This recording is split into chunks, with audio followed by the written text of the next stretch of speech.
विधानसभा निवडणुकीसाठी भाजपचं विशेष प्लॅनिंग पाहायला मिळते। सहप्रभारी अश्विनी वैष्णव मुंबईकडे विशेष लक्ष देणार आहेत। मुंबईच्या 36 मतदारसंघांसाठी त्यांच्या बैठका होणार आहेत आणि ते रणनीती ठरवणार असल्याची माहिती समोर येते। एकीकडे मविया तयारीला लागलेली आहे तर दुसरीकडे महायुतीमधील सगळ्यात मोठा पक्ष असलेल्या भाजपकडून सुद्धा विशेष तयारी सुरू आहे। कारण देशामध्ये भाजप प्रणित एनडीएचं सरकार आहे, मात्र राज्यामध्ये लोकसभेचा जो निकाल लागलेला आहे त्यानंतर एक मोठा धक्का भाजपला मानला जातो। त्या पार्श्वभूमीवर तसा निकाल आता विधानसभेमध्ये भाजपसाठी परवडणारा नाहीये आणि त्यामुळेच भाजपकडून ताकदपणाला लावली जात असल्याचं पाहायला मिळते। विशेष तयारी केली जाते। लोकसभा निवडणुकीमध्ये सर्वाधिक मताधिक्य मिळालेले मतदारसंघ आणि ज्या ठिकाणी मताधिक्य मिळालेला नाहीये असे मतदारसंघ यांची वर्गवारी करून रणनीती ठरवली जाणार असल्याची माहिती समोर येते। ज्या ठिकाणी चांगले मतदान झालेलं आहे, मतं मिळालेली आहेत भाजपला, तिथं वेगळी रणनीती असेल आणि ज्या मतदारसंघांमध्ये कमी मतं मिळाली आहेत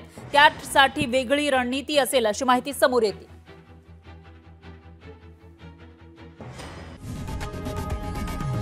लोकशाही मराठी ऐका, पहा, जागरूक रहा।